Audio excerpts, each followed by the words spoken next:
Debat sesi calon wakil presiden putaran keempat mengusung tema Pembangunan Sumber Daya Manusia dan Iptek dibagi menjadi 6 segmen. Segmen pertama, moderator mempersilahkan calon wakil presiden menyampaikan visi dan misinya masing-masing dalam waktu 4 menit. Moderator kembali memberikan kesempatan kepada masing-masing calon wakil presiden untuk mempertajam visi dan misi selama 3 menit di segmen kedua. Selanjutnya di segmen ketiga, moderator akan melayangkan pertanyaan yang sama kepada semua kandidat untuk dijawab dalam waktu maksimal 3 menit.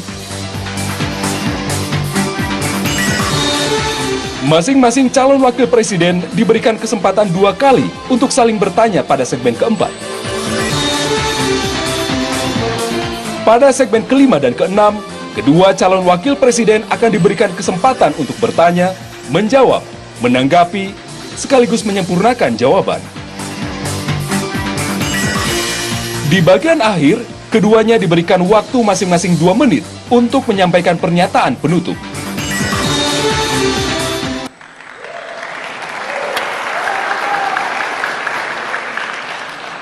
Baiklah hadirin sekalian, selain aturan yang telah ditetapkan oleh Komisi Pemilihan Umum, perlu saya tambahkan aturan tambahan.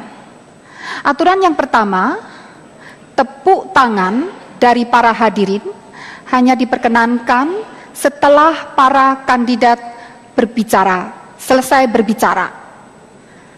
Aturan yang kedua ditujukan kepada kedua calon untuk berbicara secara bergantian tanpa saling memotong.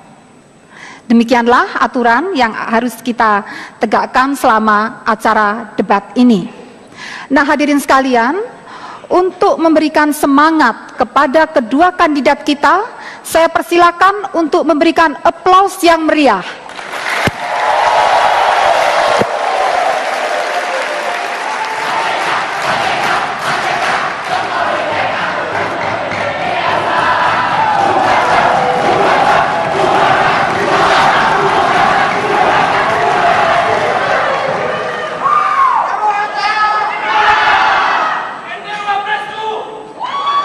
Baiklah hadirin, terima kasih atas tepuk tangannya. Baiklah hadirin, kita mulai segmen pertama adalah pemaparan visi dan misi. Kesempatan pertama saya berikan kepada Bapak Yusuf Kalla. Terkait dengan tema sumber daya manusia dan Iptek, mohon Bapak dapat menyampaikan visi dan misi Bapak dalam waktu 4 menit, mulai sekarang. Bismillahirrahmanirrahim. Assalamualaikum warahmatullahi wabarakatuh. Waalaikumsalam warahmatullahi wabarakatuh. Saya hormati Pak Hatta, Ibu Moderator, para hadirin, pimpinan, para calon presiden, serta seluruh bangsa tanah air. Pertama, mari kita semua bersyukur kepada Allah Subhanahu wa Ta'ala atas kesempatan ini, dan mari kita ucapkan selamat kepada seluruh umat Islam yang melaksanakan ibadah Ramadan. Mudah-mudahan ibadah kita diterima Allah Subhanahu wa Ta'ala. Saudara sekalian, hari ini kita berbicara sumber daya manusia dan Iptek. Ini untuk melaksanakan konstitusi. Konstitusi mengajarkan kepada kita bahwa tugas negara mencerdaskan bangsa. Begitu juga Allah Subhanahu wa Ta'ala telah menjanjikan dalam surat Al-Mujadilah, Allah akan meninggikan orang yang beriman di antara kamu dan yang diberi ilmu pengetahuan beberapa derajat. Artinya adalah bahwa apapun yang kita bicarakan ini penting untuk dunia dan akhirat. Oh sekalian, apabila kita berbicara tentang sumber daya manusia, maka kita berbicara kepada bangsa. Kenapa? Karena pembangunan itu sendiri, objek dan subjeknya adalah manusia, bangsa Indonesia. Karena itulah kita semua, Pak Jokowi selalu mengatakan bahwa yang pertama harus dilaksanakan ialah meningkatkan derajat sumber daya manusia kita. Sumber daya manusia tentu ditingkatkan dengan pendidikan, teknologi, dan ilmu pengetahuan. Memang pendidikan, ilmu pengetahuan, teknologi tidak bisa dipisahkan, karena itulah adalah sumber daripada ilmu itu sendiri dan peningkatan itu sendiri. Karena itulah maka kombinasi daripada sumber daya manusia dan ilmu pengetahuan adalah ujungnya produktivitas bangsa itu sendiri. Kita belajar daripada bangsa-bangsa lain dan kita belajar dari bangsa kita. Bangsa banyak yang maju karena ilmu pengetahuan, ada bangsa yang maju karena sumber daya alam. Karena itulah kita dengan punya sumber alam dan kemudian dengan kekayaan sumber daya manusia dan upaya ilmu pengetahuan tentulah akan memberikan manfaat yang lebih besar bangsa ini. Apa yang kita harus lakukan? Banyak hal tentunya. Pendidikan kita memang merupakan ada sistem pendidikan nasional yang mengutamakan kecerdasan, akhlak yang baik, budi pekerti dan juga pengetahuan yang baik. Adalah tugas untuk kita semua. Kita semua mempunyai anggaran yang sesuai dengan Undang-Undang Dasar 20%. Merupakan hal yang tidak banyak diterapkan oleh bangsa-bangsa lain. Ilmu pengetahuan teknologi, kita mempunyai banyak lembaga. Ada BPPT, ada LIPI, ada Batan dan sebagainya. Bagaimana lembaga-lembaga ini menjadi ujung tombak ke depan untuk memajukan teknologi ini. Begitu juga universitas begitu banyak yang harus disatukan kemampuannya untuk memajukan ilmu pengetahuan bangsa ini. Karena dengan modal perguruan tinggi, modal pendidikan, modal daripada institusi swasta yang harus maju bersama-sama akan menjadi suatu kekuatan besar kepada bangsa ini. Tentu dibutuhkan usaha, dibutuhkan kebersamaan bangsa ini untuk maju secara bersama-sama. Mudah-mudahan dalam kesempatan ini kita semua akan mendapatkan suatu kesempatan yang sama. Karena kemajuan itu kemajuan kita semua. Kemajuan itu adalah harapan kita semua. Pendidikan, ilmu pengetahuan, sumber daya manusia merupakan suatu hal yang tidak bisa berdiri sendiri. Harapan kita semua mudah-mudahan dalam pemberian ke depan, apapun caranya kita harus maju dengan kemampuan dulu. Terima kasih. Bapak Yusuf Kalla, masih ada waktu? Terima kasih. Terima kasih. Untuk berikutnya, saya persilakan Bapak Hatta Rajasa untuk memaparkan visi dan misi terkait dengan tema saat ini. Waktu 4 menit mulai dari sekarang. Bismillahirrahmanirrahim. Assalamualaikum warahmatullahi wabarakatuh. Selamat malam dan salam sejahtera bagi kita semua. Yang saya hormati Bapak Muhammad Yusuf Kalla, calon Wakil Presiden Republik Indonesia nomor urut 2. Ibu moderator yang saya muliakan, seluruh rakyat Indonesia yang saya cintai dimanapun berada. Pertama-tama, izinkanlah saya menyampaikan selamat menunaikan ibadah puasa kepada seluruh umat muslimin dan muslimat di seluruh tanah air. Saudara sekalian yang saya cintai, pembukaan Undang-Undang Dasar 1945 mengamanatkan kepada kita bahwa kita mencerdaskan kehidupan bangsa. Artinya sangat tergantung kepada kualitas sumber daya manusia dan penguasaan ilmu pengetahuan dan teknologi. Sedangkan kualitas sumber daya manusia sangat ditentukan oleh 2 faktor utama, pendidikan dan kesehatan. Sejarah umat manusia mencatat jatuh bangunnya peradaban manusia sangat ditentukan oleh kualitas sumber daya manusia dan penguasaan ilmu pengetahuan dan teknologi pada zamannya. Prabowo dan Hatta berkeyakinan Indonesia dapat menjadi negara yang sejahtera, maju dan berperadaban apabila sungguh kita meletakkan sumber daya manusia dan penguasaan ilmu pengetahuan dan teknologi sebagai pilar utama membangun peradaban bangsa.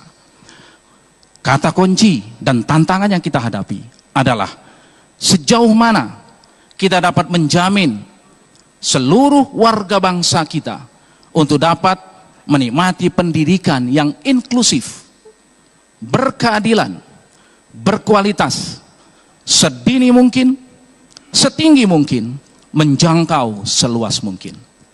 Disinilah tantangan yang harus kita jawab. Prabowo dan Hatta Rajasa menjawab itu dengan memperbaiki kualitas pendidikan, memperluas akses, dan mempermudah jangkauan dengan mewajibkan kita untuk berpendidikan 12 tahun karena itu hak yang mendasar bagi warga negara kita. Di bidang iptek tentu saja pemerintah wajib memajukan ilmu pengetahuan dan teknologi untuk memajukan peradaban dan memakmurkan umat manusia. Kata kunci di dalam IPTEK ada 3. Bagaimana IPTEK kita bisa membangun daya saing bangsa. Yang kedua, bagaimana IPTEK kita dapat menjawab, merespons keberlanjutan pengelolaan sumber daya alam kita, baik nirhayati maupun hayati. Dan yang ketiga adalah bagaimana IPTEK kita mampu menyiapkan masyarakat Indonesia yang kritis, yang inovatif untuk menjawab tantangan globalisasi yang semakin ketat. Di bidang kesehatan, kita akan melanjutkan perbaikan gizi masyarakat, memperluas akses pelayanan BPJS, baik cakupan maupun mendekatkan pelayanan kesehatan kepada masyarakat. Apabila kita melihat, kita pun penting meningkatkan produktiviti dari tenaga kerja kita yang 46% masih berpendidikan SD. Oleh sebab itu penting bagi kita untuk meningkatkan produktiviti dengan membuka balai-balai latihan, meningkatkan pusat-pusat keunggulan, pusat-pusat inovasi, agar seluruh komponen masyarakat kita mendapatkan pendidikan, mendapatkan kesehatan, dan mendapatkan ilmu pengetahuan untuk membangun peradaban bangsanya. Inilah beberapa poin yang kami sampaikan. Terima kasih. Assalamualaikum warahmatullahi wabarakatuh. Waktu masih 3 menit, 3 detik. Waktu masih, oke. Terima kasih. Terima kasih.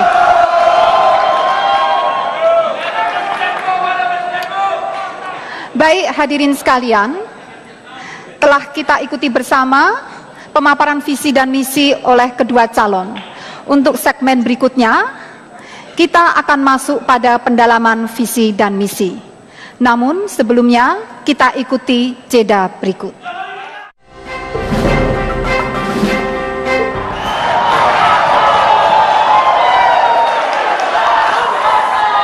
Hadirin, marilah kita mulai lagi segmen yang kedua, penajaman visi dan misi. Kita persilakan lebih dahulu Bapak Hatta Rajasa. Mohon Bapak untuk lebih mempertajam lagi bagaimana Bapak dapat mewujudkan pendidikan inklusif, berkeadilan dan berkelanjutan sedini dan sejauh mungkin, mengingat kondisi anggaran kita saat ini yang terbatas, serta bagaimana pula Bapak dapat meningkatkan produktivitas, menumbuhkan pusat-pusat inovasi dengan kondisi tidak hanya keterbatasan anggaran, tetapi juga keterbatasan kualitas sumber daya manusia. Mohon untuk dijawab dalam waktu 3 menit. 3 menit mulai sekarang. Terima kasih Ibu Moderator. Pendidikan berkeadilan, inklusif, dan berkualitas adalah kewajiban konstitusi. Negara wajib melaksanakan itu. Ini adalah amanat konstitusi kita. Pasal 31 ayat 1, ayat 2, dan ayat 5 tentang IPTEK. Oleh sebab itu, tidak ada pilihan bagi kita melaksanakan itu. Dan anggaran tentu saja dapat kita siapkan untuk sumber daya manusia yang merupakan pilar utama membangun bangsa ini. Untuk membangun pusat-pusat inovasi penting bagi kita, karena itu adalah merupakan bagian daripada peningkatan daya saing bangsa kita. Tidak mungkin kita tidak membangun the center of excellence, pusat-pusat keunggulan, kalau kita sungguh ingin meningkatkan daya saing bangsa kita. Oleh sebab itu, maka yang pertama, Prabowo Hatta mempersiapkan untuk inklusif dan berkeadilan tersebut. Pertama, anggaran kita naikkan, terutama untuk perguruan tinggi kaitannya dengan IPTEK, meningkatkan bantuan operasi 2 kali lipat ke depan, menyalurkan 10 triliun dalam waktu 5 tahun ke depan untuk dana-dana riset yang fokus kepada prioritas-prioritas, mempercepat difusi dari temuan-temuan dari knowledge kita agar dapat diterapkan ke dalam sektor-sektor yang betul-betul penting, yaitu pangan, energi, transportasi, kesehatan, dan sebagainya. Oleh sebab itu, kita harus mengembangkan pendanaan tersebut untuk 3 hal utama. Pertama, harus kualitas, keterjangkauan, dan ketersediaan. Yang kedua, guru harus kita tambah dalam waktu 5 tahun ke depan sedikitnya 800.000 dan meningkatkan kualitas serta meningkatkan kesejahteraan para guru. Dengan demikian, maka IPTEK dan peningkatan pendidikan akan seiring untuk meningkatkan kualitas sumber daya manusia yang berkualitas, yang dapat menghadapi tantangan-tantangan zaman. Terima kasih. Terima kasih atas jawaban yang diberikan.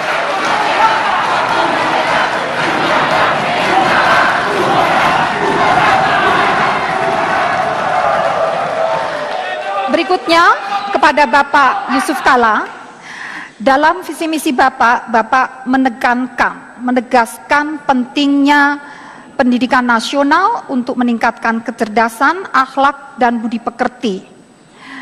Namun nampaknya pendidikan budi pekerti ini tentu memerlukan waktu dan proses yang cukup lama.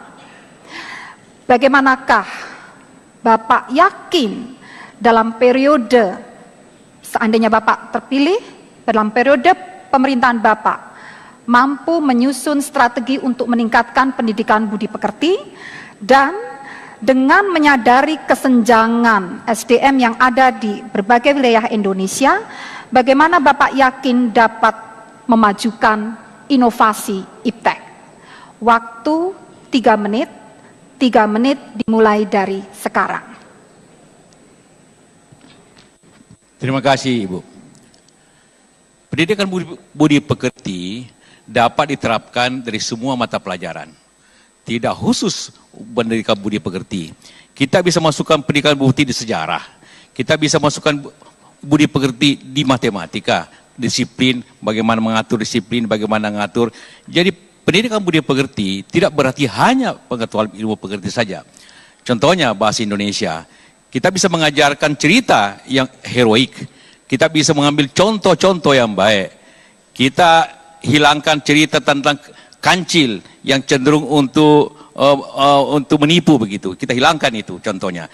Jadi harus suatu mata pelajaran yang tampu, tapi menyangkut semua isinya tentang bagaimana kita manusia Indonesia berani, bagaimana bahasa Indonesia itu pintar, dan bagaimana manusia dinamis menjalankan itu. Itulah yang kita sebut revolusi mental. Pendidikan dan tentu juga semangat itu. Revolusi untuk yang belajar bahasa Indonesia yang benar tidak selalu berhubungan dengan komunis, tapi mempercepat proses begitu kan, untuk diketahui begitu tentang bahasa. Ini penting semuanya apabila kita ingin tahu masalah-masalah pendidikan itu. Karena itu maka dibutuhkan memang suatu guru yang baik. Penataran guru diutamakan, fasilitas guru diutamakan, sertifikasi guru diutamakan, agar guru lebih dahulu menguasai masalahnya, baru memberikan itu ke murid. Itu otomatis harus terjadi, dan tentu tunjangan guru yang baik, fasilitas guru yang baik, karena gurulah yang menjadi bahagian utama daripada perubahan-perubahan itu. Kemudian bagaimana inovasi? Inovasi itu di 3 hal, teknologi, inovasi sendiri, dan juga tentu kebijakan pemerintah. Kebijakan pemerintah haruslah memihak kepada perusahaan negeri, memihak kepada inovasi bangsa. Karena itulah apabila memihak, maka akan terjadi inovasi dalam negeri. Itu yang penting kita utamakan. Ada suatu kebijakan pemihakan dalam negeri, mengutamakan perusahaan negeri. Tanpa itu juga maka akan tidak timbul masalah-masalah yang seperti itu. Karena itulah maka inovasi dapat dikerjakan. Mengenai biaya semuanya itu, saya kira kita semua cukup dengan 20% yang selalu naik. Satu-satunya departemen yang tidak pernah turun biayanya adalah Kementerian Pendidikan. Karena itulah maka kita tidak perlu khawatirkan itu. Yang dibutuhkan efisiensi daripada semua anggaran itu untuk inovasi, dan bagaimana menggabungkan seluruh inovasi-inovasi itu dalam satu sistem. perguruan tinggi, lembaga research negara, swasta, bagaimana tergabung dalam suatu pekerjaan bersama, begitu juga kelembagaannya. Pada waktunya kita akan menggabungkan antara pendidikan itu sendiri dengan riset agar tergabung satu kekuatan yang besar untuk menciptakan inovasi kita. Terima kasih. Waktu telah habis. Terima kasih.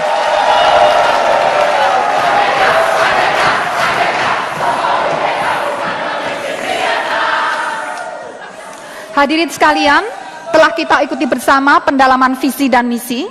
Untuk berikutnya, kita akan melanjutkan pada segmen ketiga, yaitu pertanyaan dari moderator. Namun sebelumnya, kita ikuti jeda berikut.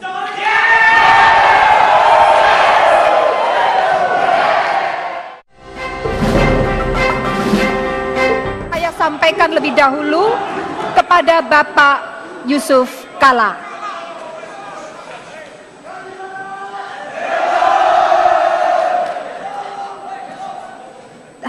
Hadirin, pertanyaan akan saya ajukan lebih dahulu kepada Bapak Yusuf Kalla adalah sebagai berikut pertanyaannya.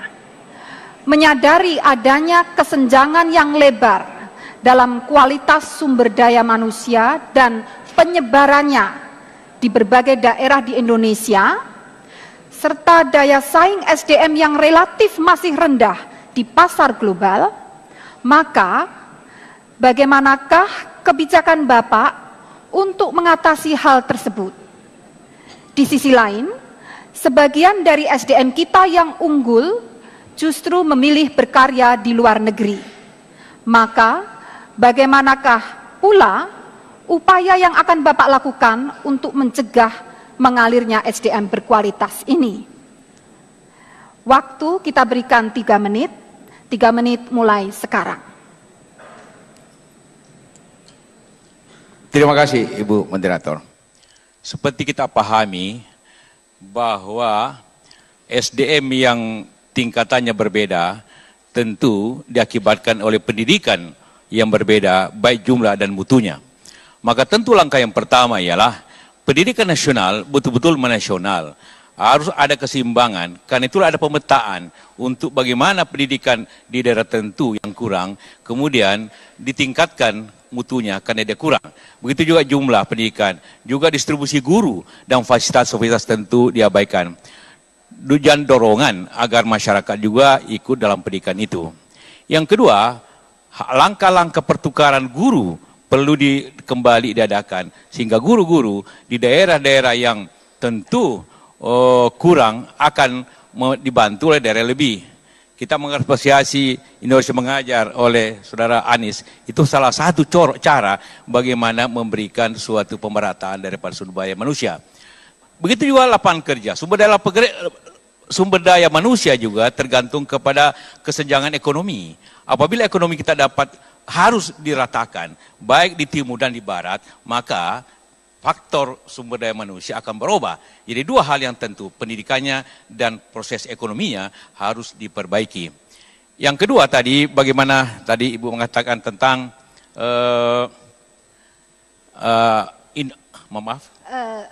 ada sumber daya manusia kita yang berkualitas mengalir ke. Ya, memang dewasa ini ada kecenderungan sumber daya kita ke luar negeri bukan hanya yang kurang skill tapi juga yang skill. Ahli-ahli perminyakan kita banyak di Qatar, ahli-ahli akuntan kita di Singapura, di Hong Kong dan sebagainya. Itu ada positif, tentu ada negatifnya juga. Positifnya ialah mereka menghasilkan devisa yang cukup untuk dalam negeri. Negatifnya ialah kita kekurangan eksekutif yang handal.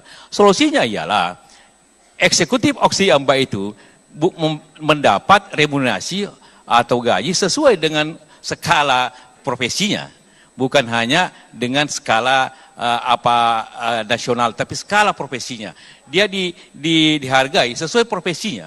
Katakanlah ahli perminyakan. Kalau dia mendapat di Qatar atau di manapun jumlah tertentu, maka dalam negeri tentu tidak perlu sama, tapi suatu hal yang menyenangkan mereka untuk bekerja dalam negeri sehingga dia berbakti kepentingan nasionalnya. Tetapi kita juga tidak menghalangi mereka kerja luar negeri setidak-tidaknya mendapat pengalaman yang akan dibawa ke dalam negeri. Ada suatu jalan keluar yang sama, tetapi seperti itu mereka harus dihargai, para profesional itu sesuai profesinya, bukan hanya sesuai pangkatnya, tapi sesuai profesinya sehingga mendapat penghargaan yang cukup dan mereka mau kerja kembali dalam negeri. Terima kasih.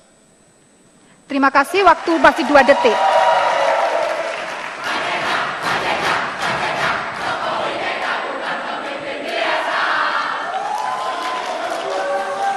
Berikutnya, kesempatan kami sampaikan kepada Bapak Hatta Rajasa. Saya ulang pertanyaannya. Menyadari adanya kesenjangan yang lebar dalam kualitas sumber daya manusia dan penyebarannya di berbagai daerah di Indonesia, serta daya saing SDM kita yang relatif masih rendah di pasar global, maka bagaimanakah kebijakan Bapak untuk mengatasi hal tersebut? Sementara itu di sisi lain, sebagian dari SDM kita yang unggul memilih berkarya di luar negeri. Bagaimanakah upaya yang akan Bapak lakukan untuk mencegah hal tersebut? Waktu 3 menit mulai sekarang. Terima kasih Ibu Moderator. Dari 125 juta angkatan kerja kita, memang 46% masih tamatan SD. Oleh sebab itu, struktur tenaga kerja seperti ini tidak ideal. Mengapa? Karena hanya 8% lulusan perguruan tinggi yang masuk ke pasar kerja. Tidak, kita harus meningkatkan APK perguruan tinggi dalam sampai 2019 setidaknya 40%. Sehingga aliran masuk adalah mereka yang skill dan memiliki knowledge. Persoalannya bagaimana yang 46% yang sudah ada di pasar agar mereka produktivitinya meningkat. Jangka pendek tidak ada lain kecuali meningkatkan balai-balai latihan dengan meminta kepada seluruh daerah-daerah otonomi untuk merevitalisasi dengan bantuan pemerintah pusat, merevitalisasi balai-balai latihan agar kesenjangan mereka dapat kita atasi dengan meningkatkan skill. Karena ini sangat penting. Jangka panjang tidak ada lain adalah pendidikan. Pendidikan ini menjadi kata kunci untuk mengurangi kesenjangan. Yang kedua, yang paling penting adalah menumbuhkan pusat-pusat pertumbuhan baru. Tidak boleh pertumbuhan hanya terjadi di Pulau Jawa. Oleh sebab itu kami mengembangkan ketika saya Menko Perekonomian, Master Plan Percepatan Perluasan dan Perluasan Pembangunan Ekonomi Indonesia dengan mengembangkan sumber-sumber pertumbuhan baru berbasiskan pada kekayaan lokal. Dengan demikian maka dibarengi dengan pusat-pusat keunggulan, the center of excellence, maka putra-putra daerah di tempat tersebut akan masuk ke dalam pusat pertumbuhan tersebut, bekerja sambil mereka juga menikmati pendidikan, kejuruan yang disesuaikan dengan keunggulan daerah masing-masing. Terhadap adanya tenaga kerja kita yang di luar, ada 2 pendekatan. Yang pertama, kita bisa melihat dari satu sisi, yaitu strategi pembangunan kita yang membuat mereka tidak mendapatkan kesempatan di sini. Contoh yang paling konkret, apabila kita mengedepankan menjual bahan mentah saja, maka para engineer dan skill tidak akan bisa bekerja. Dengan mengembangkan value added industry, maka mereka akan tertarik pulang ke Indonesia. Strategi ini harus kita jalankan. Yang kedua adalah bisa saja kita dalam waktu yang sementara, ini adalah pendekatan India, mereka mengembangkan karirnya di luar, akan tetapi membuka market, membuka pasar, mengakseskan ke Indonesia, dan pada saat yang tepat mereka akan pulang. Karena pembangunan ekonomi kita terus meningkat. Terima kasih. Waktu Mas. Terima kasih.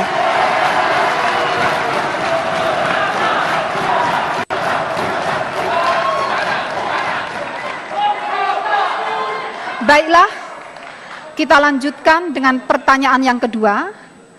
Dimulai lebih dahulu ke Bapak Hatta Rajasa. Kita sadari bahwa Indonesia telah menjadi pasar produk-produk teknologi asing. Padahal kita memiliki ratusan perguruan tinggi, lembaga riset, dan industri. Namun belum terlihat sinergi antara lembaga tersebut yang dapat memberikan manfaat bagi kesejahteraan rakyat. Apa yang salah dengan kondisi tersebut menurut Bapak, dan bagaimanakah Bapak dapat mensinergikan pendidikan tinggi, lembaga riset, dan industri agar permasalahan tersebut dapat diatasi? Waktu 3 menit dimulai dari sekarang. Terima kasih. Pengembangan pusat inovasi dengan pendekatan triple helix harus kita lakukan. Pertama, government mengembangkan regulasi yang pro kepada peningkatan knowledge masuk ke diffusi pada sektor-sektor yang kita prioritaskan. Yang kedua, pemerintah memberikan insentif kepada perusahaan-perusahaan yang mengeluarkan dananya untuk kepentingan-kepentingan riset yang bisa masuk ke dalam market. Yang ketiga, pemerintah mengeluarkan regulasi yang memungkinkan terjadinya percepatan program kewirausahaan sehingga invention plus entrepreneurship menjadi inovasi yang akan mengatasi persoalan-persoalan banjirnya masalah impor di tanah air kita. Khusus masalah banjirnya impor, maka pemerintah menurut saya harus, dan Prabowo Hatta betul-betul apabila diberikan mandat oleh rakyat, maka kita sungguh ingin mengedepankan seluruh sumber daya alam kita harus kita kelola based on value added. Tidak bisa lagi kita kembangkan pembangunan ekonomi yang tidak berbasis kepada knowledge. Oleh sebab itulah, maka pendekatan-pendekatan industri untuk mengurangi ketergantungan impor, terutama yang bahan baku dan bahan penolong, yang 78% dari impor kita adalah bahan baku dan bahan penolong, harus kita atasi dengan inovasi, dengan triple helix, adanya kerjasama antara lembaga-lembaga riset, perguruan-perguruan tinggi, dunia-dunia usaha, dan pemerintah. Inilah yang kita kembangkan di dalam sistem inovasi nasional kita. Kita harus fokus, konsentrasi. Yang kedua, mau tidak mau, anggaran riset yang hanya 0,1% dari GDP kita harus kita tingkatkan. Kami berkomitmen untuk menambah setidaknya 10 triliun untuk bagaimana mempercepat difusi knowledge masuk ke market di sektor-sektor yang kita unggulkan. Pangan, energi, transportasi, kesehatan, material untuk masa depan, dan pertahanan. Oleh sebab itu, dalam konteks ini, dana tersebut bisa juga diambil dari swasta, di mana spendingnya bisa kita masukkan dalam tax deductible. Dan ini sudah ada di dalam undang-undang Sisna Siptek kita. Terima kasih. Waktu masih 11 detik. Bapak akan menambahkan, waktu masih 7 detik. Masih 5 detik, masih tersisa waktu. Baik, terima kasih. Tadi waktunya masih tersisa, cukup lama. Terima kasih. Berikutnya, pertanyaan yang sama ditujukan kepada Bapak Yusuf Kalla. Akan saya ulang lebih dahulu pertanyaannya. Kita sadari bahwa Indonesia telah menjadi pasar produk-produk teknologi asing. Padahal kita memiliki ratusan perguruan tinggi, lembaga riset, dan industri. Namun belum terlihat sinergi antar lembaga tersebut yang dapat memberikan manfaat bagi kesejahteraan rakyat. Menurut Bapak, apa yang salah terhadap kondisi tersebut? Serta bagaimanakah Bapak dapat mensinergikan pendidikan tinggi, lembaga riset, dan industri agar teknologi strategis kita dapat berkembang dan mengatasi permasalahan tersebut? Waktu 3 menit mulai sekarang. Terima kasih, Ibu. Memang teknologi berjalan cepat, perkembangannya sangat cepat. IT contohnya berkembang 100% setiap 18 bulan. Jadi memang apabila kita tidak ikuti dengan benar, kita akan menjadi konsumen daripada teknologi itu. Tentu beberapa cara yang dapat ditempuh. Pertama adalah kewajiban perusahaan asing itu transfer teknologi apabila Indonesia melaksanakan proyek-proyek itu. Contohnya apabila mereka ingin masuk ke Indonesia, seperti industri mobil, elektronik dan sebagainya, mereka harus transfer teknologi kepada partner-partner Indonesianya sehingga akan terjalin seperti itu. Yang kedua adalah harus ada non-tarif barrier untuk suatu teknologi yang tidak mau kepada transfer teknologi itu. Berikutnya adalah bagaimana tadi dikatakan research center kita yang terdiri daripada perguruan tinggi, lembaga riset nasional, atau para industriawan. Bagaimana kerjasama ini? Kerjasama ini memang harus saling mengikat, bahwa perguruan tinggi yang begitu banyak harus ada fokusnya. Katakanlah UI fokusnya apa, Gadjah Mada fokusnya apa, ITB fokusnya apa, sehingga mereka dapat memfokuskan risetnya, sehingga dapat mempunyai suatu nilai yang besar, kemudian bekerja sama dengan industri untuk dikembangkan itu. Itu merupakan pola yang dipakai di Jepang, sehingga riset-riset perusahaan di Jepang itu lebih banyak di industri. Kemudian dibagi kita, untuk kepentingan nasional, lembaga riset nasional seperti BPPN, LIPI, apabila kita berbicara riset tentang pangan, riset tentang energi, haruslah lembaga riset pemerintah yang bersama, kemudian pihak swasta bergabung dengan itu, kemudian dibuat lembaga. Itulah sebenarnya tugas daripada Kementerian Riset untuk mengkoordinir itu. Nah, dengan cara koordinasi itu, semuanya mendapat bagian. Dengan catatan bahwa setiap mendapat inovasi, katakanlah paten, maka perguruan tinggi harus mendapat share yang besar, sehingga perguruan tinggi mendapat insentif. Di lain pihak, saya setuju, perusahaan yang ikut dalam riset itu mendapat tax deduction. Tax deduction itu penting agar dia mendapat bahagian juga daripada ongkos yang dikeluarkan itu menjadi bahagian dan bebas pajak, sehingga dua-duanya mendapat insentif. Perguruan tinggi mendapat insentif, dapat share, kemudian perusahaan mendapat tax deduction juga insentif, sehingga apabila itu terjadi dapat mengembangkan teknologi itu di dalam negeri, dan kemudian kebijakan pemerintah sekali lagi untuk mengutamakan pembelian atau kebijakan kita semua untuk memihak kepada perusahaan dalam negeri. Hanya itulah cara untuk mengemukakan riset dalam negeri seperti itu, sehingga ekonomi kita berjalan dengan kreatif. Terima kasih.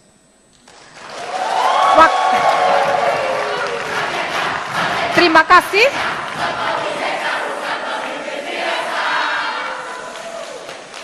Terima kasih. Hadirin sekalian, telah kita ikuti bersama jawaban dari para calon wakil presiden. Nah, untuk selanjutnya kita akan menginjak pada segmen yang keempat. Namun sebelumnya kita ikuti jeda berikut. Terima kasih.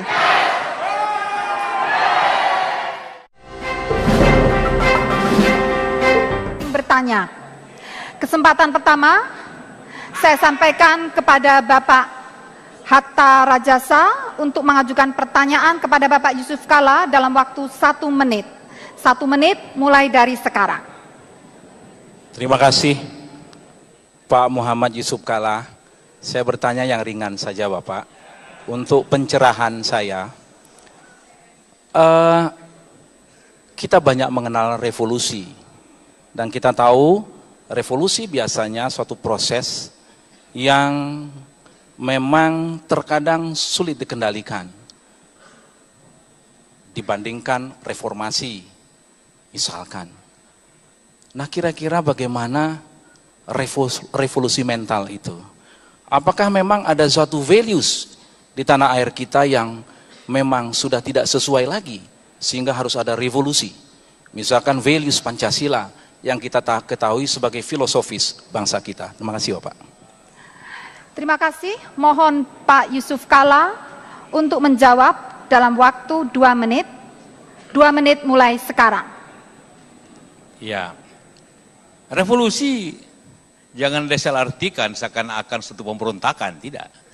Revolusi ialah bekerja cepat, perubahan cepat. Karena kita mengetahui semua, Bapak calon capres itu tiap hari mengatakan kebocoran mental, artinya kalau kita tidak cepat, bagaimana kita bisa atasi itu? Bagaimana masalah-masalah nasional kita yang akibatnya karena mental manusia, bagaimana korupsi yang besar itu, bagaimana penyerangan keras, kalau ini kan asal usulnya daripada perilaku mental bangsa. Nah kalau kita hanya evolusi butuh 20 tahun, sudah habis negeri ini baru selesai. Jadi kita harus bekerja keras, bekerja bersama-sama. Ini tanggung jawab semuanya, sehingga pendidikan harus cepat, merata, pendidikan bermutu, budi pekerti yang baik. Itu tujuan-tujuan berbangsa kita. Ini bukan cepat, tapi lambat. Karena kita sudah 60 tahun merdeka, sistem kita masih belum sempurna untuk mencapai tujuan-tujuan itu. Jadi masalahnya ialah waktu yang mendesak, dan semua kita apabila bekerja bersama-sama, gotong royong, dalam hal pendidikan, seperti saya katakan tadi, tidak semua hal dirubah, tapi memasukkannya semua. Apabila kita bicara bahasa Indonesia, ya kita berikan budi pekerti itu, semangat itu dalam heroisme. Bukan hanya cerita, tapi heroismenya kita masukkan. Apabila kita berbicara matematika, bagaimana kejujuran kita masukkan ke situ, sehingga angka-angka itu jangan dimanipulasi nanti pada waktu besar, contohnya. Itu semua akan menjadi bahagian, sehingga dalam waktu tidak terlalu lama, hal itu dapat kita jelaskan. Dan dengan biaya yang besar, pendidikan kita besar, guru harus diperbaiki dengan cepat, ketunjangannya harus diperbaiki dengan cepat. Itu semua yang kita sebut suatu proses yang cepat. Proses cepat itu kan namanya revolusi. Terima kasih. Untuk selanjutnya, saya persilakan Bapak Yusuf Kalla untuk mengajukan pertanyaan kepada Bapak Hatta dalam waktu maksimum 1 menit. 1 menit mulai dari sekarang. Pak Hatta, selalu kita menyebut bonus demografi. Apalagi Bapak dan pemerintah selalu berbicara akan terjadi pertumbuhan karena bonus demografi. Tapi kalau kita tidak hati-hati, bonus demografi bisa menjadi bencana demografi. Karena itu, apa langkah-langkah menurut Pak Hatta untuk melaksanakan bahwa bonus demografi itu betul-betul bonus, bukan musibah? Terima kasih, mohon untuk dijawab dalam waktu 2 menit mulai sekarang. Terima kasih.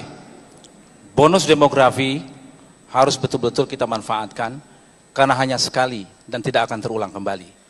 Usia produktif ini harus kita jadikan tidak hanya usianya saja yang produktif, tapi produktivitasnya harus kita tingkatkan.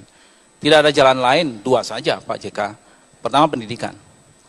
Pendidikan, dan yang cepat adalah bagaimana upaya-upaya kita, faktor yang kita sebut dengan total faktor productivity masuk ke dalam elemen pertumbuhan ekonomi kita, dan itulah yang kita sebut dengan sains dan teknologi. Oleh sebab itu, maka bonus demografi ini haruslah kita isi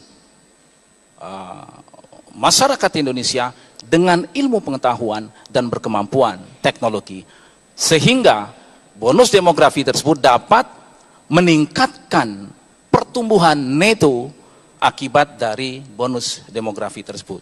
Kira-kira lebih dari 10% perkiraan saya apabila betul kita serius menangani dengan baik. Yang kedua, bonus demografi ini haruslah betul-betul kita manfaatkan di mana kesenjangan usia yang muda, jadi usia 0 sampai 15 tahun yang non produktif, dan usia di atas 60 tahun yang tidak produktif, yang ini itu kita dekati dengan program-program social protection, sedangkan program-program yang produktif kita dorong untuk meningkatkan kinerja dan mengembangkan 2 program, yaitu employment dan kewirausahaan. Dengan demikian maka usia produktif bisa kita tingkatkan produktivitinya. Terima kasih Pak JK. Terima kasih.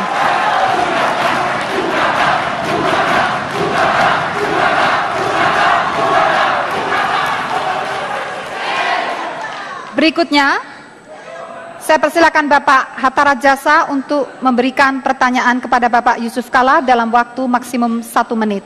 1 menit mulai sekarang. Terima kasih. Barusan saya tadi mendengar Pak JK mengatakan soal sertifikasi guru. Tapi seingat saya, justru itu yang tidak disetujui atau ditolak sistem sertifikasi guru tersebut. Apa betul begitu Pak JK? Terima kasih. Mohon untuk dijawab dalam waktu 2 menit mulai sekarang. Karena kita bicara visi misi, Pak Hatta boleh baca semua visi misi kita, apakah ada itu? Jelas tidak ada. Yang ada ialah peningkatan seluruh kesejahteraan guru. Tentu kesejahteraan guru itu termasuk sertifikasi. Karena sertifikasi sendiri ada dalam undang-undang. Tidak mungkin seorang presiden bisa dengan seenaknya membatalkan undang-undang. Karena itu adalah tidak mungkin Jokowi JK ingin mengatakan sertifikasi ditadakan. Pertama tadi, tujuan kita adalah meningkatkan guru, tunjangan guru, kesejahteraan guru. Kedua, ini undang-undang. Tidak mungkin tanpa persetujuan semua partai. Jadi ini adalah tidak mungkin. Dan justru Jokowi JK tetap ingin ada sertifikasi dan segera dilaksanakan sebaik-baiknya. Waktu masih tersedia, Pak. Waktu masih tersedia. Akan ditambahkan, waktu masih ada. Waktu masih ada, 1 menit lebih. 1 menit tepat, masih ada. 1 menit. Kita masih mengirim, karena ini masalah sumber daya manusia. Kita masih mengirim tenaga kerja Indonesia ke luar negeri dalam jumlah yang banyak. Banyak yang mengalami masalah-masalah di negara-negara Timur Tengah juga di tetangga kita. Pertanyaannya, apakah kebijakan mengirim tenaga TKI itu masih dipertimbangkan atau dilanjutkan atau dihentikan? Bagaimana menurut pendapat Pak Hatta? Mohon maaf, langsung saja dijawab dalam waktu. Waktunya pendek sekali. 2 menit, Pak. Saya Baik. berikan waktu 2 menit mulai sekarang. Mohon Baik, maaf. terima kasih. Yang pertama, kita harus mendorong pertumbuhan ekonomi kita, mengembangkan program-program kewirausahaan, mengembangkan usaha-usaha kecil menengah koperasi, agar kita dapat meningkatkan employment tenaga kerja di tanah air kita. Itu yang pertama. Sehingga bangsa kita akan menjadi bangsa yang bermartabat, bangsa yang terhormat, tidak sekedar mengirim tenaga rumah tangga misalkan dan sebagainya. Oleh sebab itu kami berpendapat yang pertama itu harus kita lakukan, Pak JK. Yang kedua, kita boleh mengirim tenaga ke luar negeri, tapi tenaga skill, bukan labor atau cheap labor, atau tenaga murah, tenaga kasar, karena itu akan mengganggu harkat dan martabat bangsa kita. Oleh sebab itu, yang ke luar negeri harus memiliki skill tertentu, harus memiliki kemampuan untuk meningkatkan pendapatannya dan mampu bersaing dengan negara-negara lain. Sedangkan untuk tenaga kerja wanita, saya berpendapat sebaiknya kita moratorium karena terlalu banyak persoalan-persoalan yang menyangkut case, legal case yang mengganggu harkat dan martabat bangsa kita. Terima kasih. Terima kasih.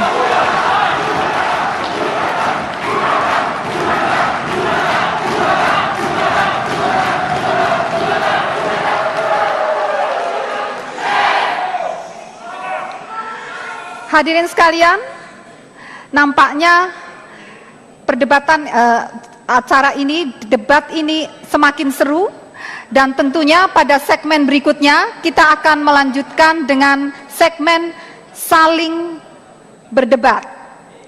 Namun sebelumnya kita ikuti lebih dahulu jeda berikut.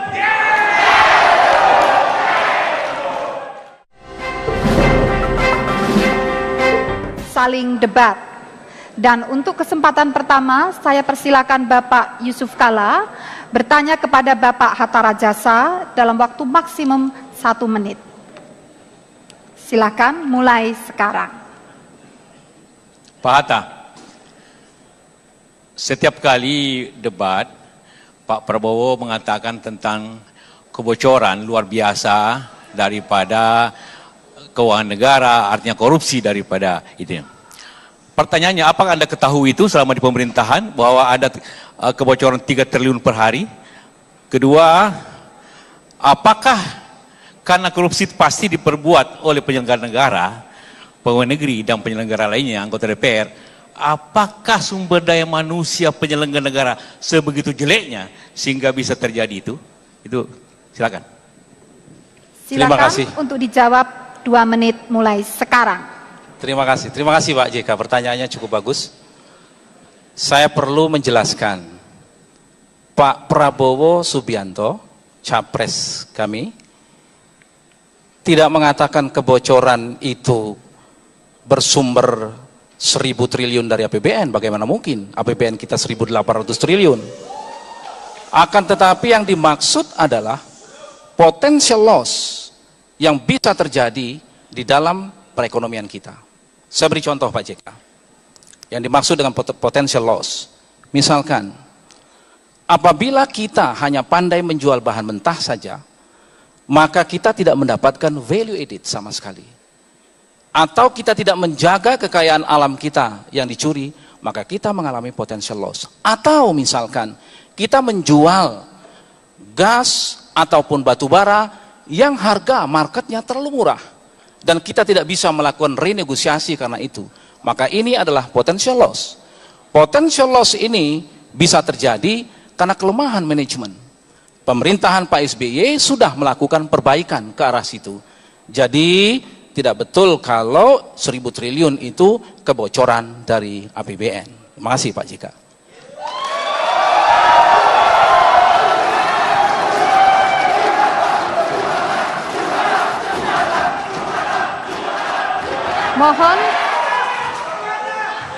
Mohon untuk menanggapi jawaban tersebut dalam waktu 2 menit mulai sekarang.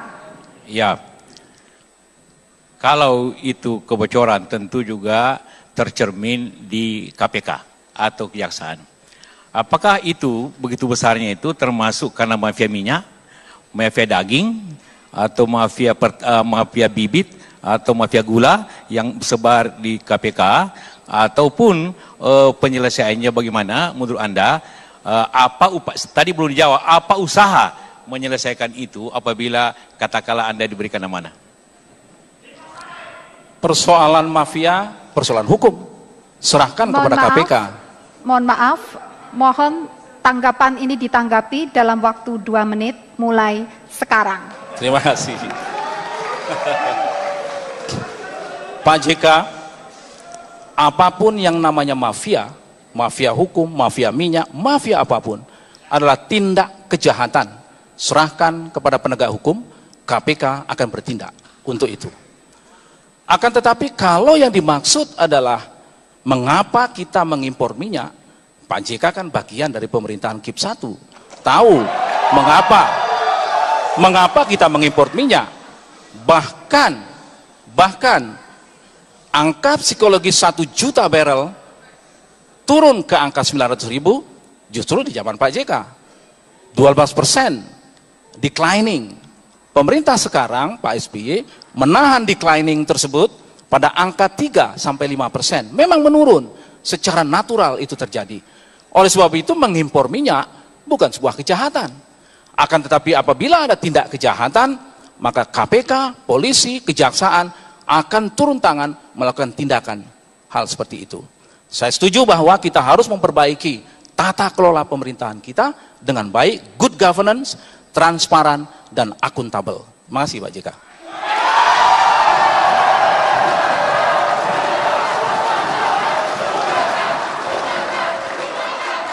Terima kasih. Terima kasih. Untuk pertanyaan yang kedua, saya persilakan Bapak Hatta Rajasa untuk bertanya kepada Bapak Yusuf Kalla dalam waktu maksimum 1 menit. Mulai sekarang. Terima kasih. Bapak Muhammad Yusuf Kalla yang saya hormati. Pertanyaan saya ringan saja Bapak. Orang sering menanyakan tentang daya saing bangsa kita. World Economic Forum mengeluarkan yang disebut dengan the Global Competitiveness Index. Ada 3 indikator utama yang dikeluarkan yang mempengaruhi indeks daya saing kita. Menurut Pak JK, indeks manakah yang paling perlu kita atasi dan secepat mungkin bisa meningkatkan global competitiveness kita? Terima kasih Pak JK. Mohon untuk dijawab dalam waktu 2 menit mulai sekarang. Ya, indeks yang paling mudah ialah indeks kemudahan berusaha. Karena di Indonesia, kita tahu semua, kita selalu pernah kemudahan berusaha itu di atas 100, ya kan? Sekarang kita mau turunkan waktu itu menjadi 60-an untuk mendekati Malaysia yang kira-kira 30-an. Jadi apabila kita ingin perbaikan daripada indeks itu, maka kemudahan berusaha Indonesia sama dengan izin-izin, birokrasi perizinan, ataupun bagaimana mengatasi birokrasi di daerah, bagaimana mengatasi izin-izin di kota, itulah yang paling berat untuk indeks pengusaha ekonomi itu, yang menjadi bahagian daripada kesulitan-kesulitan di Indonesia. Yang kedua juga masalah perburuan yang selalu menjadi masalah-masalah di Indonesia, dan itu menjadi bahagian daripada upaya kita, tentu harus memperbaikinya. Jadi lebih masalahnya adalah masalah birokrasi dalam negeri sehingga harus diperbaiki, seperti itu. Terima kasih. Kemudian mohon Bapak Hatta Rajasa untuk menanggapi jawaban tersebut dalam waktu 2 menit mulai sekarang. Ya, saya kira apa yang disampaikan itu tidak sepenuhnya mengena Pak JK. Karena ease doing business itu perlu, tapi menurut saya di dalam the global competitiveness yang paling penting adalah inovasi bangsa. Technological readiness, kesiapan kita soal teknologi, dan menurut pandangan saya yang paling fundamental adalah menyelesaikan infrastruktur dasar. Infrastruktur dasar inilah yang paling besar pengaruhnya kepada Global Competitiveness Index itu. Terima kasih Pak JK. Terima kasih. Terima kasih.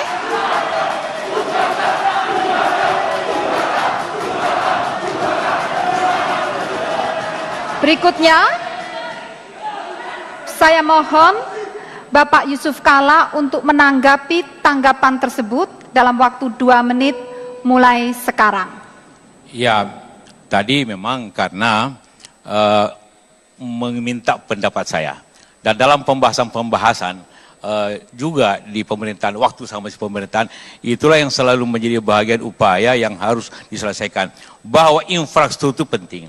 Tentu pertanyaannya juga apa yang terjadi dewasa ini. Karena pada waktu kita masih di pemerintahan, kita bikin listrik, kita bikin apa. Sekarang Anda tidak bikin soalnya, kan? Itu masalahnya juga. Jadi itu masalahnya juga, kenapa tidak terjadi.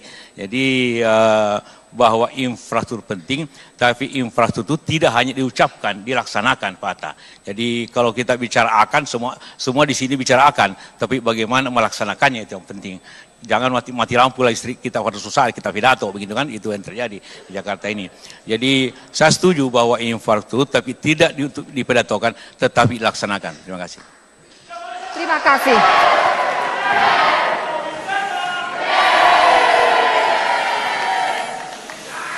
Terima kasih. Berikutnya kita lanjutkan segmen ke-6, masih tetap melanjutkan saling debat. Pertanyaan akan disampaikan diawali oleh Bapak Yusuf Kalla, bertanya kembali kepada Bapak Hatta Rajasa dalam waktu 2 menit mulai sekarang. Ya, ini juga ringan aja Pak Hatta. Pak Hatta, Anda kan pernah Menteri Ristek, ya. Pertanyaannya sederhana. Ristek itu inovasi, mengembangkan teknologi, dan pencapaian sesuatu. Pada saat Anda jadi menteri, inovasi apa yang begitu menggembirakan Anda, yang mengenang sampai sekarang, yang bermanfaat untuk bangsa ini sehingga perlu kita share untuk memberikan selamat atas inovasi itu? Mohon untuk dijawab dalam waktu 2 menit mulai sekarang. Terima kasih Pak JK. Sebelum inovasi, saya meletakkan dulu dasar-dasar kita untuk mengembangkan sistem penelitian, pengembangan, dan penerapan ilmu pengetahuan dan teknologi. Oleh sebab itu, tahun 2002 saya tuntaskan Undang-Undang Sistem Nasional Penelitian, Pengembangan, dan Penerapan Ilmu Pengetahuan dan Teknologi. Inilah sebagai dasar legal kita untuk melakukan spending pemerintah ke swasta, dan juga dunia usaha bisa mengeluarkan dananya, dan pemerintah bisa mengeluarkan insentif untuk itu. Dari undang-undang ini maka environment menjadi kondusif, mengembangkan triple helix dan sebagainya. Kalau Pak JK inovasi apa? Saya ingin sampaikan, yang pertama di bidang pangan, begitu banyak Pak JK temuan-temuan genetik modified di bidang pangan, padi terutama, yang diaplikasikan oleh LIPI dan BPPT yang bermanfaat, dan juga oleh perguruan tinggi IPB, karena kami memfokuskan pada waktu saya, IPB fokus kepada pangan, ITB kepada material, kemudian dan transport di timur, dan itu bermanfaat sampai sekarang dan tetap dijalankan. Dan yang kedua di bidang energi, Pak JK masih ingat saya menggagas tidak boleh lagi membangun pembangkit di bawah 15 MW tanpa menggunakan kolaborasi nasional kita. Dan itu kita bangun 2 kali 7 MW di Kalimantan Timur sampai sekarang berjalan. Saya sayangkan kalau kemudian kita membangun 10.000 MW yang 100% China dan tidak sama sekali membangun kemampuan dalam negeri kita. Nah, menurut saya bangga dengan itu Pak JK. Terima kasih. Terima kasih.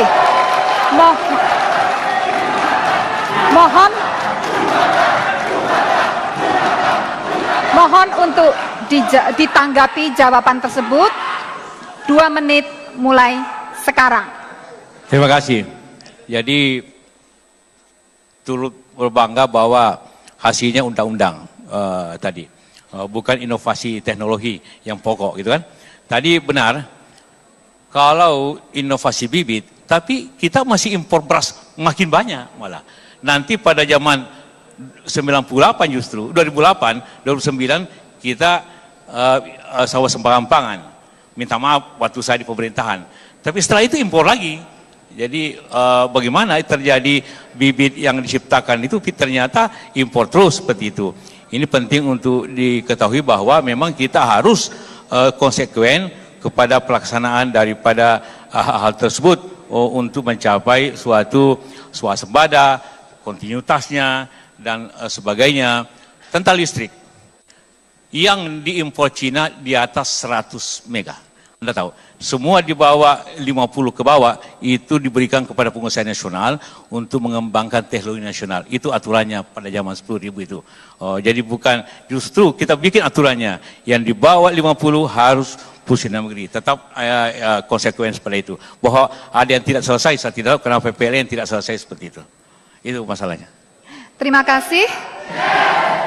Bapak Hatta mohon untuk menanggapi tanggapan tersebut. 2 menit mulai sekarang. Ya, terima kasih. Pak JK, memang saya bangga karena itu inovasi. Karena inovasi adalah invention, temuan, hasil riset yang terdifusi di dalam sektor. Dan itu menghasilkan bibit unggul yang sekarang masuk ke dalam market. Itulah inovasi. Jadi inovasi yang sangat mendasar menyangkut pangan nasional kita. Nah, bahwa kita masih mengimpor, Pak JK kan sudah paham juga bahwa kita sebetulnya sungguhnya sudah berswasembada pangan, beras. Akan tetapi selalu saja ada slot untuk mengimpor untuk kebutuhan-kebutuhan masyarakat asing yang memerlukan beras-beras tertentu. Akan tetapi kebutuhan mendasar kita sudah swasembada pangan. Kecuali apabila terjadi iklim ekstrim, di mana negara kita seringkali terjadi iklim ekstrim yang mengganggu produksi kita, maka kita melakukan impor hanya bersifat insidentil. Nah, oleh sebab itu, menurut pandangan saya, agenda-agenda riset ke depan adalah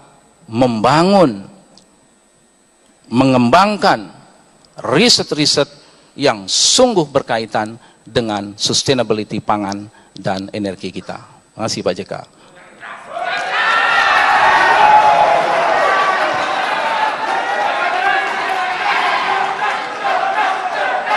Terima kasih. Terima kasih.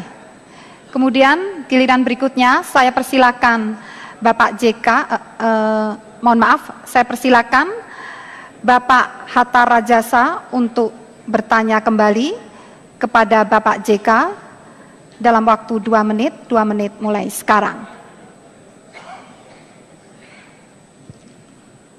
Terima kasih. Pertanyaan yang simpel saja Bapak Jika. Saya membaca di dalam visi misi Bapak Jika dan Pak Jokowi, itu memang tidak lagi memperhitungkan atau menolak ujian nasional. Ini suatu perkembangan buat saya yang cukup menarik. Karena saya tahu waktu kita sama-sama di KIP, Bapak lah promotor utama untuk ujian nasional. Apakah ada suatu perubahan di Pak JK? Kalau ada perubahan, kira-kira hal apa yang salah dalam sistem ujian nasional kita? Terima kasih Pak JK. Terima kasih, mohon segera untuk langsung saja ditanggapi, menjawab. Mohon untuk langsung dijawab dalam waktu 2 menit sekarang. Pak Hatta, kalau Anda baca betul tentang visi misi kami, bunyinya adalah akan dievaluasi sistem pendidikan seperti kurikulum dan juga akan dievaluasi ujian nasional. Evaluasi itu boleh perbaiki sistemnya, boleh bobotnya, boleh apapun, tapi evaluasi tidak menghilangkannya dalam segera gitu. Jadi evaluasi. Contohnya saja, dulu soal hanya 1. Kemudian karena orang suka nyontek diberikan 2. Sekarang soalnya 20 satu kelas. Dulu bobotnya 100% ujian nasional. Untuk lulusan sekarang bobotnya cuma 60%, 40% ke daerah. Jadi didaerahkan. Tadi pertanyaan Ibu, bagaimana kesenjangan pendidikan di daerah-daerah luar biasa. Tidak mungkin kita perbaiki kesenjangan itu kalau tidak ada pemetaan. Dan pemetaan tidak mungkin diketahui apabila tidak ada ujian nasional. Dan ujian nasional itu merupakan sejarah lama. Bukan hanya sekarang, tahun 50-an sudah ujian nasional, tahun 60-an ada, tahun 80-an ada. Di negara-negara maju semua ujian nasional. Jadi kesimpulannya, ujian kurikulum, ujian nasional, semuanya secara bertahap selalu dievaluasi sesuai dengan waktunya. Sesuai evaluasi. Nah, itu maknanya untuk memenuhi tadi Ibu bahwa ada terjadi kesenjangan nasional, sehingga kesenjangan itu diatasi dengan pengetahuan dan pemetaan. Tanpa itu tidak mungkin kita atasi kesenjangan pendidikan nasional. Itu masalahnya. Terima kasih.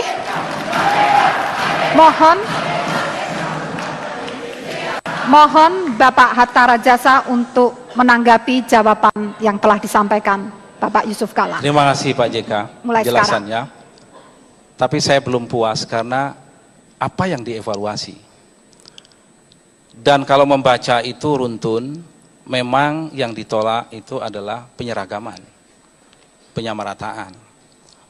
Sistem ujian nasional kita itu tidak sekedar indikator kelulusan, tapi juga indikator kompetensi daerah. Sehingga kita bisa mengukur berapa jauh daerah memiliki kualifikasi, memiliki kualitas. Nah, tentu para pakar-pakar pendidikan kita sudah memperhitungkan, menggabungkan antara standar nasional dan memperhitungkan standar yang berlaku di daerah. Kalau Pak JK ingin melakukan evaluasi, pada sisi apanya? Karena menurut pandangan kami, 3 kompetensi akan dihasilkan apabila sistem ini kita konsisten kita jalankan.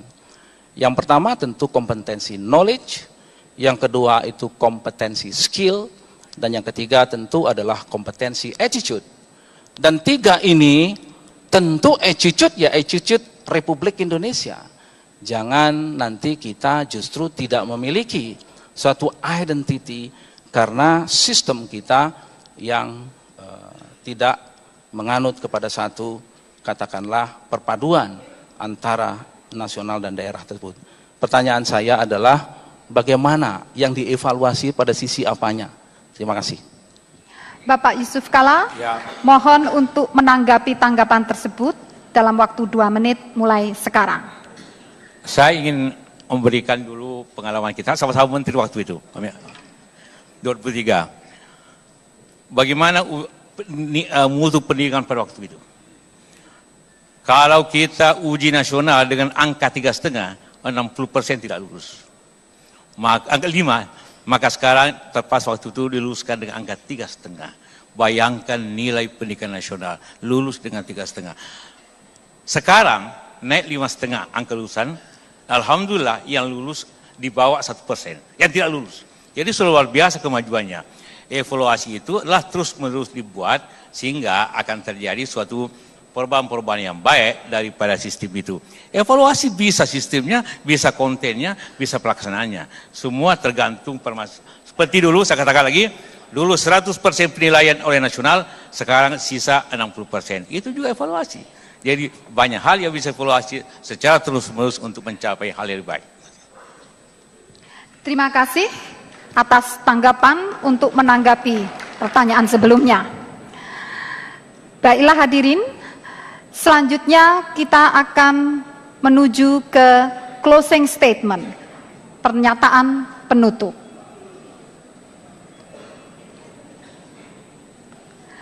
Namun, ya, menuju ke closing statement, pernyataan penutup. Saya persilakan kepada masing-masing calon untuk memberikan pernyataan, namun sebelumnya akan kita ikuti jeda berikut. Terima kasih.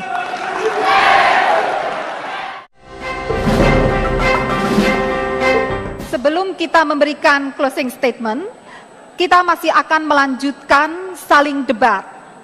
Dan kesempatan debat yang pertama akan saya sampaikan kepada Bapak Yusuf Kalla untuk bertanya kepada Bapak Hatta Rajasa dalam waktu 2 menit sampai mulai sekarang. Silakan. Jadi silakan Bapak bertanya.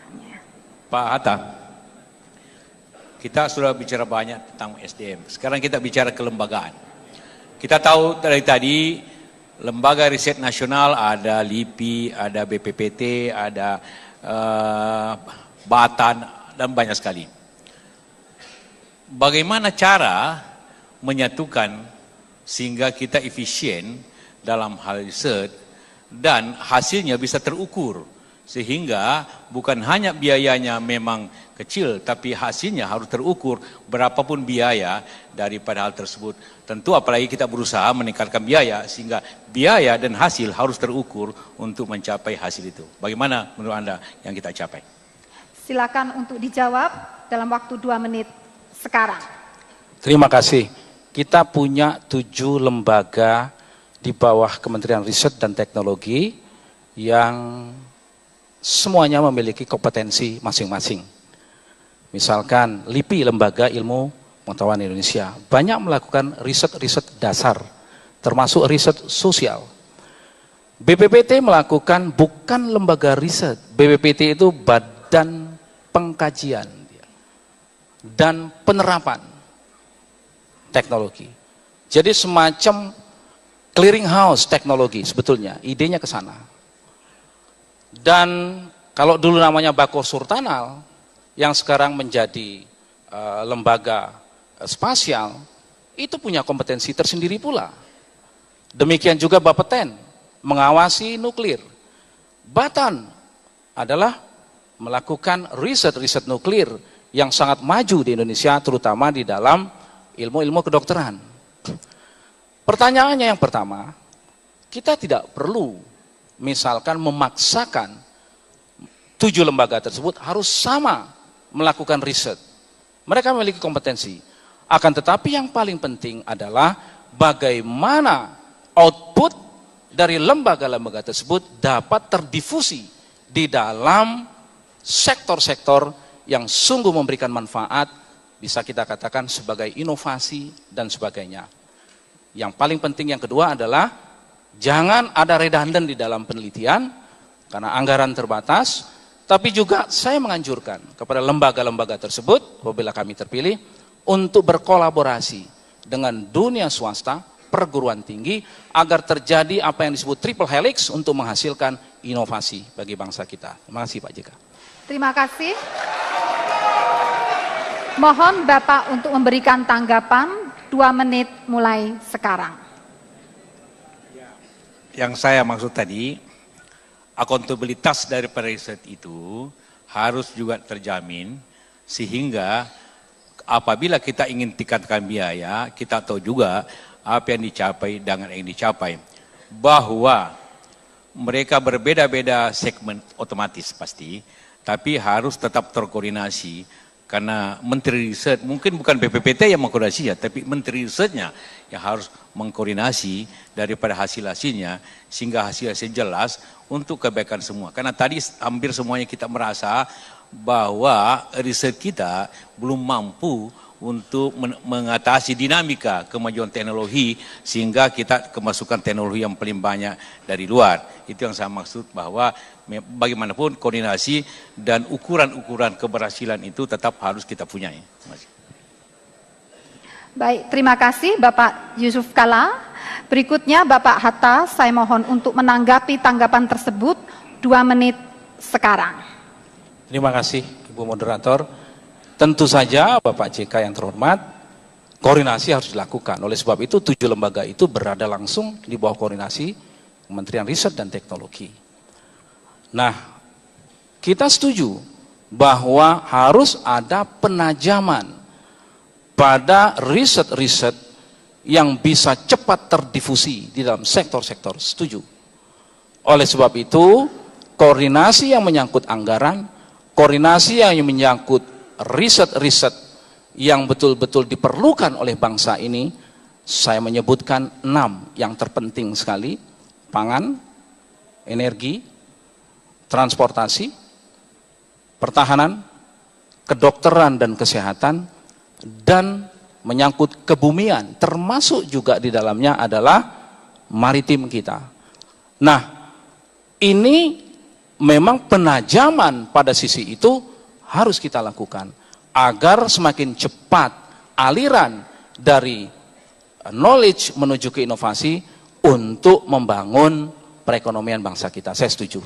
Untuk itu harus ada koordinasi yang baik hal seperti itu, terutama di dalam pendanaan dan penajaman-penajaman. Terima kasih. Terima kasih. Berikutnya kita menginjak ke pertanyaan keempat. Saya persilakan Bapak Hatta Rajasa untuk bertanya kepada Bapak Yusuf Kalla dalam waktu 2 menit mulai sekarang. Terima kasih. Pertanyaan saya sederhana, Bapak. Apa kira-kira pandangan Pak JK terhadap sistem pendidikan kita sekarang ini dan dikaitkan dengan pandangan Pak JK pada waktu dulu, nah ini dulu, yang kurang sependapat pendidikan gratis. Sekarang ini pendidikan gratis dikembangkan sampai 12 tahun. Seperti misalkan kami menggratiskan pendidikan mulai usia dini sampai ke SMA. Nah, kira-kira apakah dalam konteks ini Pak JK melihat ada yang disebut dengan keadilan, inklusivisme di situ, dan pendidikan yang bersifat universal itu. Terima kasih, Pak. Terima kasih. Mohon untuk dijawab dalam waktu 2 menit mulai sekarang. Ya,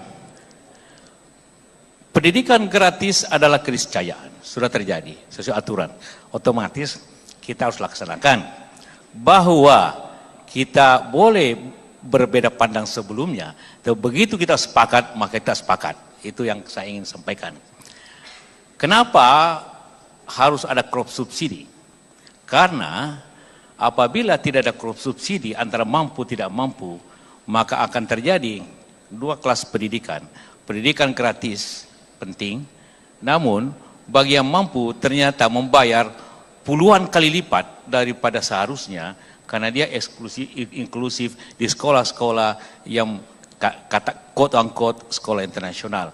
Maka mereka pun harus membayar sesuatu untuk cross subsidi kepada tidak mampu dalam bentuk pajak yang baik, dalam bentuk suatu kerjasama, supaya jangan terjadi dua kelas pendidikan, pendidikan yang gratis dan pendidikan yang mahal yang terjadi.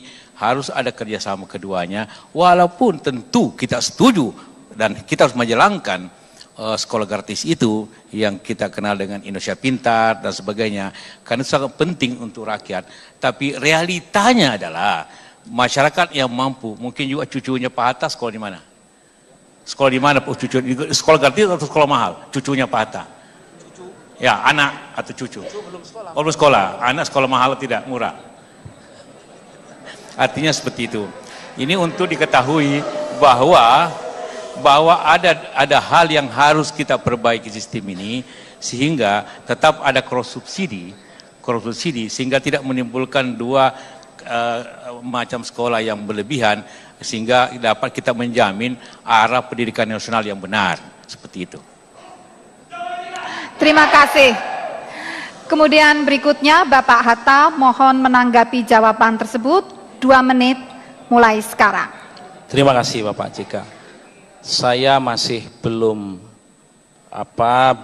pas betul dengan jawaban tadi itu, karena menurut pandangan kami pendidikan berkeadilan dan inklusif serta berkesinambungan itu adalah hak mendasar dari warga negara, sebagaimana disebutkan di dalam pasal 31 ayat 1, tiap-tiap warga negara berhak atas pendidikan.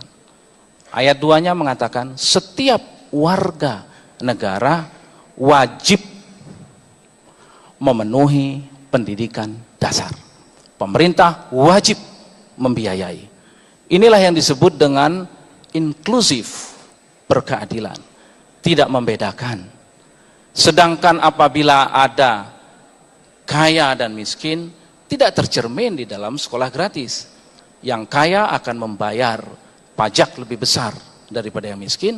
Tentu ia memenuhi kewajiban-kewajiban konstitusinya dalam kapasitasnya sebagai orang kaya, tapi tidak pada pendidikan itu. Oleh sebab itu kita bersyukur bahwa konstitusi kita sudah mengatur tentang pendidikan yang dibiayai oleh negara. Kalau perlu kita terus naik sampai ke tingkat perguruan tinggi.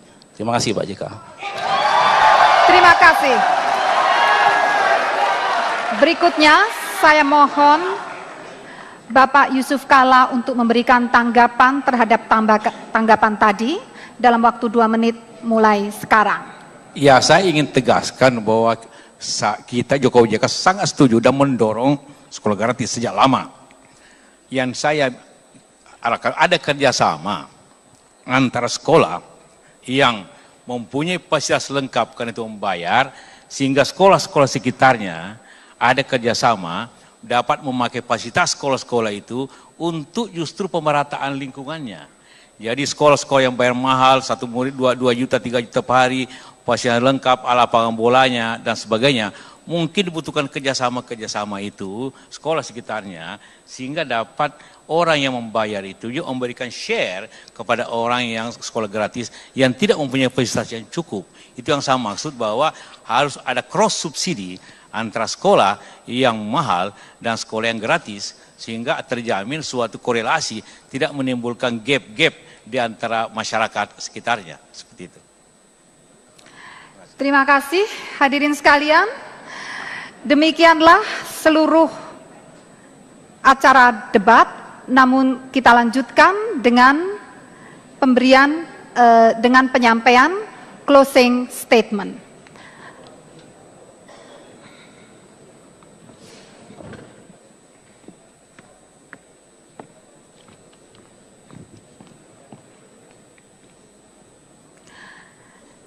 Untuk closing statement ini saya persilakan bapak-bapak untuk berdiri.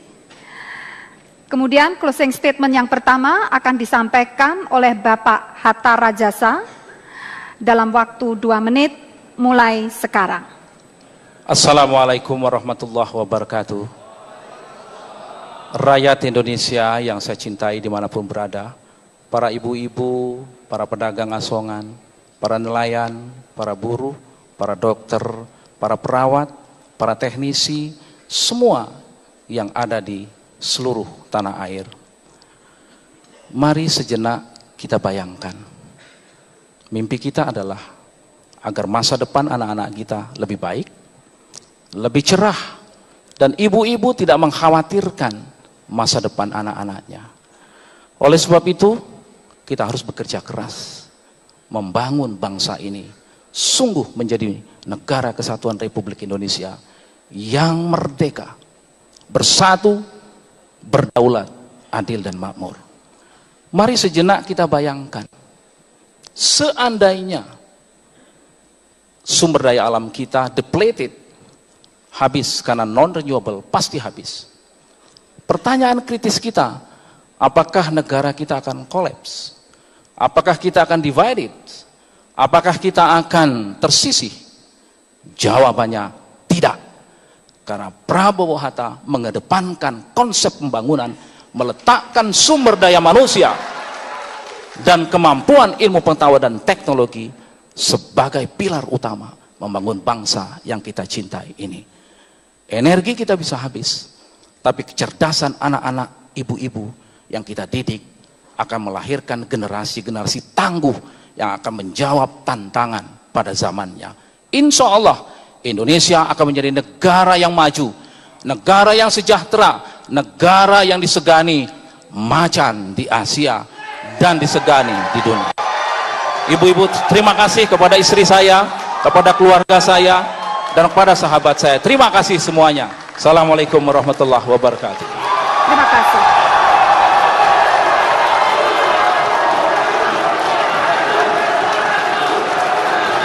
Terima kasih.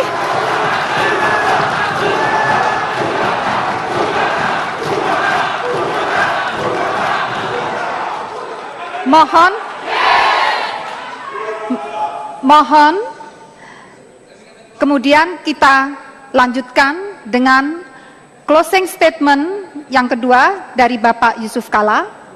Saya persilakan dalam waktu 2 menit mulai sekarang. Terima kasih. Sumber daya manusia dan iptek menghasilkan produktivitas yang baik untuk bangsa ini. Itulah menjadi suatu tujuan upaya kita untuk memakmurkan bangsa ini. Kalau kita bicara pendidikan, tentu tanggung jawab kita semuanya. Tanggung jawab negara, tanggung jawab komunitas, tanggung jawab keluarga yang paling utama. Keluarga adalah sumber inspirasi, sumber pendidikan yang terbaik, sumber berpekerti daripada anak didik kita. Karena itulah maka keluarga harus menjadi tulang punggung pendidikan itu sendiri. Kedua, ibu-ibu kita, perempuan yang sebenarnya paling banyak tanggung jawab kepada pendidikan keluarga anak-anak kita semua harus mendapat penghargaan dan harus mendapat bimbingan. Begitu juga masyarakat yang disable, yang tidak mampu, itu juga harus diberikan perhatian yang besar. Karena mereka bagian daripada bangsa ini sendiri untuk mendapat pendidikan yang baik, yang wajar, yang gratis kepada semuanya. Dari semua itulah, dari keluarga, dari anak, maka pendidikan akan menjadi bahagian yang begitu penting untuk kemajuan bangsa ini. Mulai dari PAUD. PAUD adalah pembinaan karakter awal bangsa ini. Karena umur 3 sampai 5 tahunlah karakter bangsa itu bisa dibentuk. Ke SD-nya yang sampai 12 tahun harus kita bina secepatnya. Begitu juga perguruan tinggi yang harus kita jalankan sebaiknya dan anggaran yang besar harus diberikan seperti itu. Lepas dari semua adalah teknologi yang menjadi bahagian daripada kemajuan bangsa, haruslah menjadi bahagian yang integral dalam sistem nasional kita untuk menjadikan hal semua. Teknologi adalah urusan pengusaha, urusan negara, dan urusan kita semuanya. Terakhir. Terima kasih, waktu sudah habis. Terima kasih.